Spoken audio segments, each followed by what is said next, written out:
Ao vivo, direto agora para a Câmara dos Deputados, com o nosso repórter Leandro Magalhães. Ele está acompanhando a votação do marco fiscal. Contigo, Leandro, boa noite. Oi, William, muito boa noite para você, boa noite a todos. William, agora há pouco houve um requerimento aqui apresentado à mesa diretora da Câmara para a retirada de pauta do marco fiscal, mas esse requerimento foi rejeitado por boa parte dos partidos aqui no plenário da Câmara dos Deputados. Nesse momento, quem fala à tribuna é o relator da matéria, deputado Cláudio Cajado, do PP da Bahia. Agora há pouco eu chequei a informação de que o plenário pode aprovar o mérito da matéria ainda esta noite, mas há 4 destaques do PL, do Partido Liberal, e um destaque do PSOL, que esse destaque, tudo indica, há uma confusão aqui atrás, lá embaixo, alguns parlamentares dizem que esses destaques, que são alterações do texto, ou então retirada de uma parte do texto, ou então acrescentar alguma informação ao texto. Isso pode acontecer na noite de hoje, ou então deixar para amanhã, vai depender do clima aqui no plenário da Câmara dos Deputados e da condução da sessão pelo presidente da Câmara, Arthur Lira. O número mínimo de votos para poder conseguir aprovar o marco fiscal é de 257, mas vale lembrar que na semana passada, na quarta-feira, um requerimento de urgência para poder aprovar a matéria foi aprovado com 367 votos. Qualquer movimentação aqui, William, eu chamo você direto aqui do plenário da Câmara dos Deputados. Eu volto com você agora. Nós estamos na escuta, Leandro, aproveitando que você está no link ainda. Existe algum tipo de estimativa, de previsão do horário dessa eventual aprovação que você dá como quase garantida?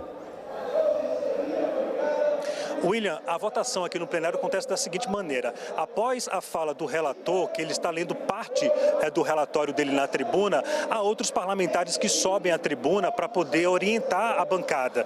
O que eu conversei com alguns parlamentares aqui é de que não vai haver muita demora para poder aprovar o mérito da matéria, já que há uma certa folga. Apesar de que o próprio relator teve uma reunião um pouco mais cedo agora com a bancada de parlamentares daqui do Distrito Federal e não houve consenso em relação ao fundo constitucional daqui do Distrito Federal, que é no valor mais ou menos de 23 bilhões. Com o marco fiscal, esse valor cai. A previsão, William, respondendo a sua pergunta diretamente, é que demore um pouco, mas vai depender aí da questão da apresentação de cada parlamentar em cima da tribuna para a votação do mérito, porque em relação ao destaque, aí a votação pode demorar. Acredito que os destaques podem ficar para amanhã, mas pode acontecer também, segundo o presidente da Câmara, de colocar já os destaques para a votação hoje. Se acontecer a votação dos destaques, aí a votação vai pela madrugada. Leandro, obrigado. Qualquer coisa, nós estamos aqui e interrompemos o programa a qualquer momento. Obrigado por enquanto, Leandro, para você aí em Brasília. Jefferson Bittencourt, o texto que está sendo apreciado, aliás, está sendo lido em parte agora pelo relator, todos nós tivemos acesso com certa antecedência e todos nós tivemos uma enorme dificuldade de entender exatamente o que está ali. Você também? William, boa noite a todos. Assim, de fato, a última alteração feita e talvez a que causou mais polêmica durante a semana, que foi como vai ser tratado o ano de 2024, realmente ficou com uma redação muito difícil. Assim, aparentemente, a regra depois de 2026, ela fica uma regra palatável, compreensível, e eu diria até que caminha no sentido de ter uma preocupação grande com a solvência, de 2026 em diante. A grande questão é... Só para resumir, ilustrar o nosso público, a regra ela é simples nesse caso. A despesa sobe como uma proporção da subida da arrecadação. Fecha parênteses. Exatamente. Não, importante porque ajuda a fazer o link do raciocínio. A despesa vai crescer como uma proporção do crescimento real da receita ocorrida de julho a junho dos últimos 12 meses. Isso é a regra geral. No entanto, para o exercício de 2024, será feita 3 apurações de crescimento da receita. 3. Uma de julho a junho encerrado 2023 para a elaboração do PILOA, outra no segundo relatório bimestral para fazer um crédito adicional no orçamento de 2024 e outra no final de 2024 para calcular o limite de 2025. A questão que fica é, assim, se nós temos uma regra geral que é clara, se nós temos uma regra geral que respeita esse princípio de a despesa tem que crescer menos que a receita. Por que tanto malabarismo para os primeiros anos da aplicação da regra? Ótima questão, você quer respondê-la? Olha, a impressão que eu tenho, e eu acho que o governo, o relator, poderia ter explicado isso e adotado o mesmo critério que tinha antes dessa alteração, quando o relator definiu que em 2024 o crescimento seria 2,5% e pronto, não tinha cálculo nenhum. Definiu que o crescimento real vai ser 2,5%. Era só explicar por que precisa esse crescimento de 2,5% no primeiro ano. Não, assumimos muitas responsabilidades com despesas e tal, as despesas são meritórias, vai lá, apresenta as despesas e assume que o primeiro ano tem uma exceção. Agora, tentar fugir dessa realidade e jogar para o 2,5% e criar uma regra com muito contorcionismo, é daí que vem. Assim, se eu apurasse a regra normalmente no período de referência, eu chegaria muito mais perto do piso de crescimento real, muito mais perto de 0,6%, 0,8%.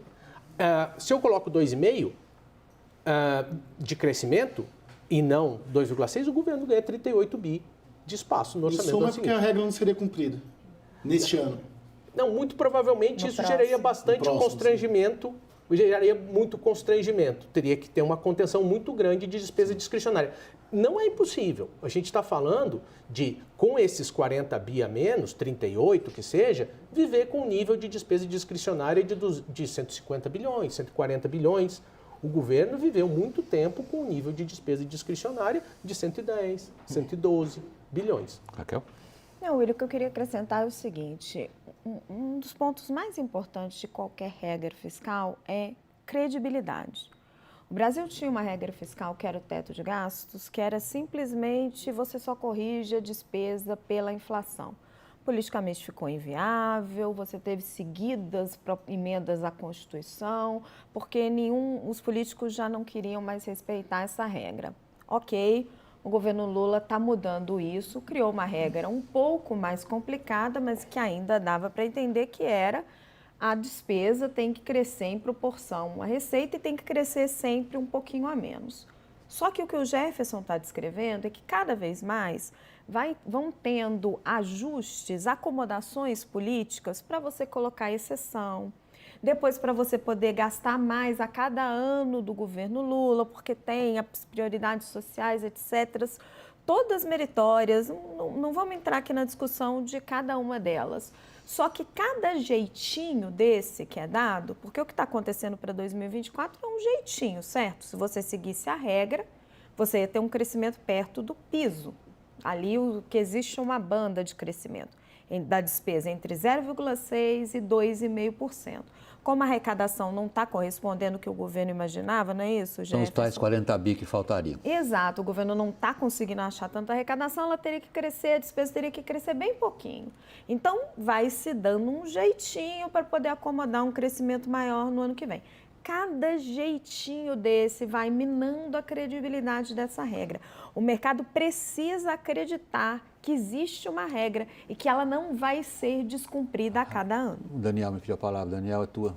William, por isso que eu chamaria muito a atenção de quem nos acompanha para esse palavrão que são os destaques da votação. A votação se constitui basicamente de um texto base, que é o que está acontecendo hoje, e provavelmente vai para amanhã, ou talvez para muito de madrugada hoje, a votação dos destaques, que pode ser tirar alguma coisa, acrescentar outra, e muitas vezes esses destaques equivalem a jeitinhos, como a Raquel mencionou.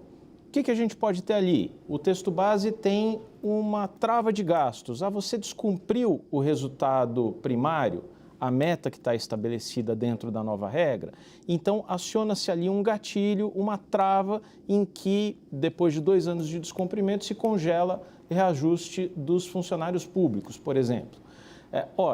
O pessoal vai e apresenta um destaque provavelmente dizendo não, essa regra não vale mais não, tira isso do texto, esse é o destaque, e aí vão se criando os jeitinhos.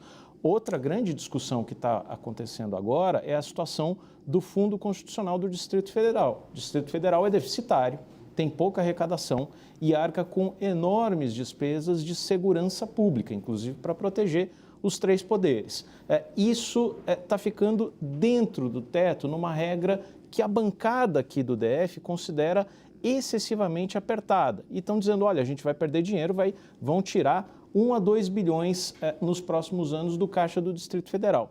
Então, todos esses jeitinhos que são votados em destaques acabam tornando o texto um pouco mais imprevisível e um pouco menos crível do que ele estava no início. Eu vou um pouco mais para a abrangência de novo, depois dessas intervenções do Daniel, da Raquel e também do Caio. A abrangência significa perguntar se, depois de tantos jeitinhos, destaques, a regra é crível. Assim, a regra melhorou Ele bastante. A regra melhorou bastante. A pergunta parece simples, mas eu sei que ela não é. Não é, porque assim, a regra melhorou bastante na mão do relator.